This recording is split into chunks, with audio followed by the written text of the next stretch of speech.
It's the Brad and John Show. Brad and John Show for Monday, July 14th. This is the C block, the Charlie block, which starts right around 7:40 or so. We're a little bit late this morning, 7:44. Okay, John, I'm not trying to be a name dropper because you know me, I'm not that kind of a guy, right? You know me that well, You're right? not at all. That's true. You're not a name dropper. I'm not a name dropper. I'm not that kind of guy. But I have to admit that I was at a very high-profile event on Saturday night.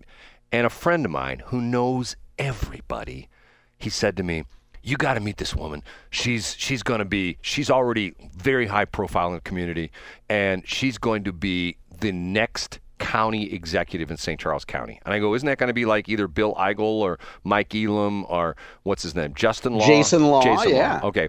Or somebody else. And they go, well, after that. And I go, really? So I go over and they introduce me to this woman, and she looks at me and she looks right in my eyes and she said, what would you do with a brain if you had one? I'm sorry, John.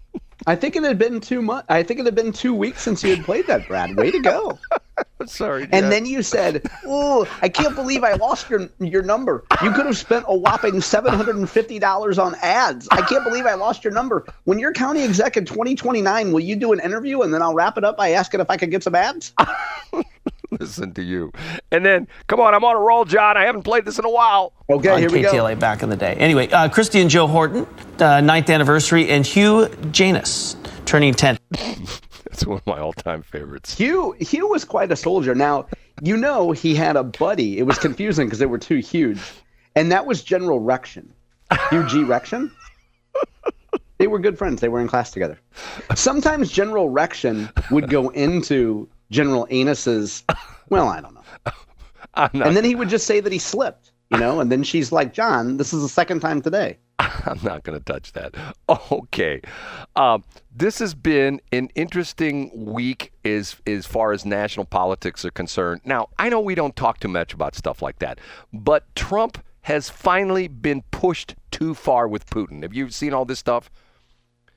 Yeah, recap it for me, Brad. What's going on? He's essentially said Putin is being a butthead. I mean, I'm paraphrasing our president here. And he's going to send Patriot missiles over to Ukraine.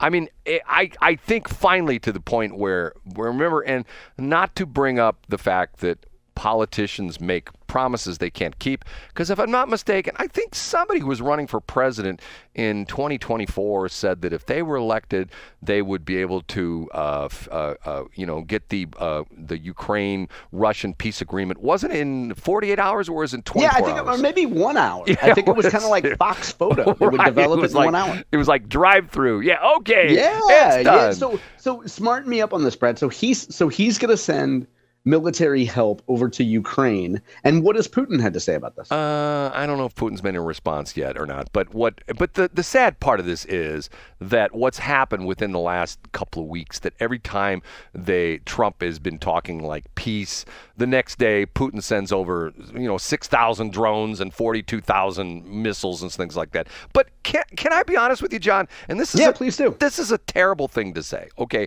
I'm going to say something terrible, but you hear about these attacks where the Russians send, and sometimes literally waves of drones, hundreds of drones. And then you hear the report, 2 people died. Now, 2 people are too many. I will say that up front. But when you think about like 400 drones, and each one of these has got an explosive device, which if it landed in your living room, your house would probably be no more a house anymore, and anybody in your house would probably be either severely injured or dead. How is it that they send 400 drones and only kill 2 people? Yeah, I mean, is there intention to kill people or is there intention to destroy property and military assets? I don't know. And see, the thing about this is to the point where it's thinking about, I'm thinking to myself, okay, if the Russians were smart, they'd come over and they'd go to the North City and they go, hey, we want you guys to come over to Russia and we want you to go down in Ukraine and kill a bunch of people. Like, oh, man, let's go. They call that Cass Avenue cannon fodder. Right. They go like, yeah, give us a Cadillac and a couple of MP5 machine guns and we'll take care of business for you. We'll just drive by and kill all those people you want us to kill. See, I did hear Putin came out and he made a big speech in favor of what he calls symmetrical warfare. And he said both sides should dress up like the Redcoats in 1776, John, march in formation, and have a very formal pitched fight. Going back to World War II, and you can look this up in history. There were bombing raids where the United States went into both Germany and to Japan, and in one night killed tens of thousands of people. Matter of fact, near the end of World War II, the bombing had sort of changed in what the Americans were doing, and they were dropping incendiary bombs into Tokyo and other places around Japan, because a lot of the buildings in Japan were made of wood and literally paper. And it got to the point where, if you've ever seen this before, you see this like with forest fires and things like that, where it gets so hot and the fire just becomes intense, and it's almost like, I don't want to call it thermal runaway, maybe that's a term we use like in electronics and also in. But you're saying that it spreads quickly because of the paper and the wood and the temperature. Right, and literally the death toll in one bombing run could be 5 figures, okay? Now, horrible thing to think about that was what we did. But, the situation was, and this is what I find sort of interesting about this, is that some people are going like, oh, look at those Israelis. They have 1,000 of their people killed on October 7th, and now they've killed tens of thousands of people in Palestine, okay?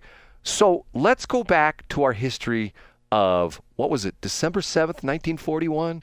It was a day that will live in infamy. When the Japanese, had these aircraft carriers in the Pacific, and they flew these bombers and these fighter planes, and there's torpedo bombers, and they killed, a couple thousand people, and, I'm not making light of that, but a couple thousand, that was, that was a couple thousand too many people. What did we do? A couple days after that, well, actually the next day, that was a Sunday. What happened on Monday, John? You remember your history? Did we declare war? We declared war not only on Japan, but on Germany. And that's right, all the bad guys. And what did we do? We kicked their butts.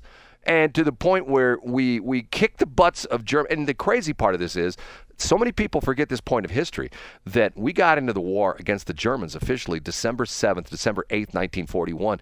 By this point in time, Hitler had already been, crushing Eastern and then Western Europe for like 4 years. You go back in history, the Battle of the Britain, which was the air war fought essentially over the English Channel, where the Germans were trying to essentially take over England. That was, I think, 1939 or 1940, like 2 years before we got into it. I've told the story before that my ex-boss, Ted Smith, EAW Smith, was an RAF fighter pilot. I think he joined the Royal Air Force like in 1938. And he lasted, and the sad part of that was, show how good of a fighter pilot he was, they said at that point in time, the average life expectancy for an RAF fighter pilot was like 6 months. He lasted the entire war. So what happened? You tweak us and I tweak it. I mean, that's probably sort of a bad word. Instigate us. Yes. You provoke us. You provoke us in Hawaii, which at that point wasn't even a state, and a lot of people forget that. In 1941, Hawaii was just a territory, protectorate, whatever you want to call it. And you provoked us, and we kicked your butt. So there are people saying, look at Netanyahu, look at what a meanie is. Those people attacked, they only killed 1,000 Jews. They only came and killed all those people at that music festival, and here we're just decimating Palestine. Guess what? That's what the United States did. That's what we did. That's what we did in World War II.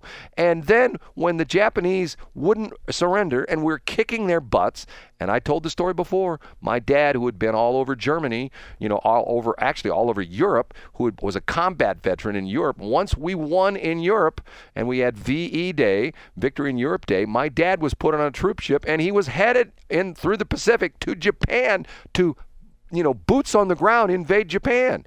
And there were estimates that they were talking about the fact that a Japanese or an American invasion of Japan, a ground attack where we actually put boots on the ground, infantry, soldiers went in and attacked the Japanese on their home turf.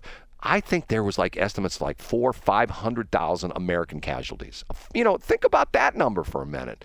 And what we do, we dropped 2 atomic bombs. And after the first atomic bomb, they still didn't surrender. It wasn't until the second atomic bomb they surrendered.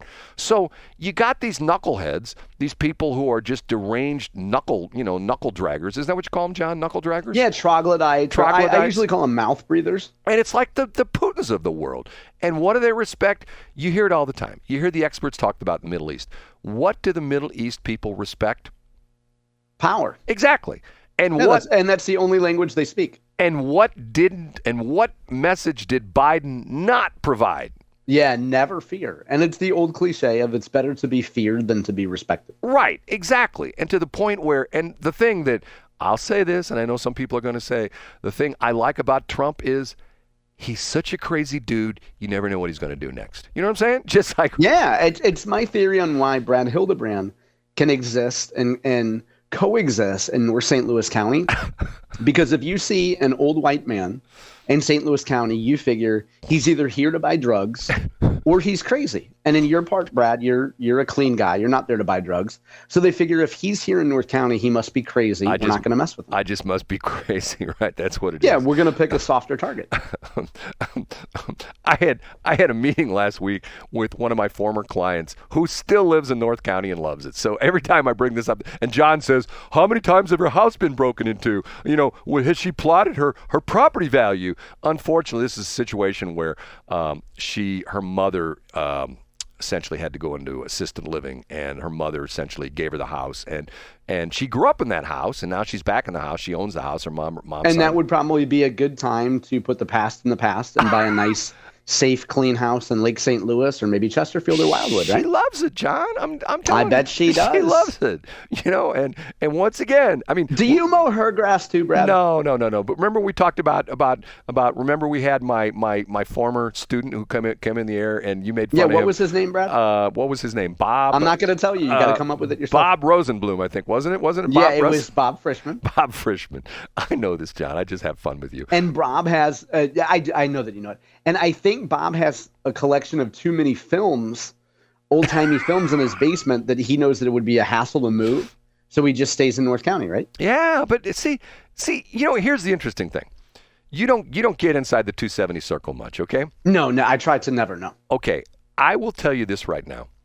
The next area of gentrification, and you already start to see it right there at Olive and 170, where 3 of the 4 corners have been completely scraped clean, and you now have a Costco they're going to build right behind the Costco. There's an Alberici there, right? No, there's not. No, there's not. That's at page 170. Oh, okay. At Olive and 170. I thought you were talking about page 170. No, I said page, but I meant Olive and 170. Okay. Olive. Okay. 3 of the 4 corners have been scraped, and they're completely being redeveloped. Okay. You're going to see the 170 corridor turn into the new gentrification area. You've already seen it in Olivet and in U City. You're going to see it in Overland. You're going to see it in Charlotte. You're going to see it in St. John. You're going to see it in all those North County communities along 170 because the area is just a wonderful area. You're 5 minutes or less from the airport. You're 15 minutes out of downtown, either 70 or 40. I'm telling you, it's the next area. And as my friend Brad Hildebrand, every week he quotes Steve Ellman, and the 2 most important things in the community are safety and schools. Brad, it would make a lot of sense for somebody to move from, say, Rockwood to send their kid to Rittner, right? Well, but see, you make fun of that, but see, I do. In those areas, you've got some really good police departments. Yeah, but do you have good parks, Brad? I know you're a park guy. John, can I blow a hole in your parks theory? And I talked about this before. They always talked about, and I'm not a park guy. I think parks are a waste of time. People talk about, if you can't have a nice community unless you have nice parks. Okay, the city of St. Louis has this massive park. What's it called, John? What's it called now? It's called Cote Brilliant Avenue. No, it's called AKA Forest Park, and it's bigger than Central Park in New York City. Right, and if parks were such an attraction to people, why is everybody fleeing the city of St. Louis because it has such a great park? Tell me that, John. I want to hear it. Well, I think it's a good place to buy crack. I think it's a good place to rob white joggers, like white women that, I'm going to go to SLU, and I'm going to run in the park. It's going to be great. Good idea, sweetie. John is... I'm a nurse at Barnes. I'm going to go across the street and eat my lunch. You want some hot lead with that, sweetie? John, you sound like me doing the voice like that. Thank you. I told you the story how I got reprimanded on an elevator once. Did I tell you that crazy story? I was on doing a voice? I was on an elevator once, and there was a woman on the move, and she asked me some question about women. I did my woman voice, and she says, "Why do men do that when you ask them a question about what women would say? They go into that stupid woman voice. We're not stupid women." Oh, excuse me, ma'am. I didn't realize she was very upset about that. Okay, John, it's time for us to get out of here, and for once, we're going to be on time. Say goodbye, John. See you tomorrow, Brad.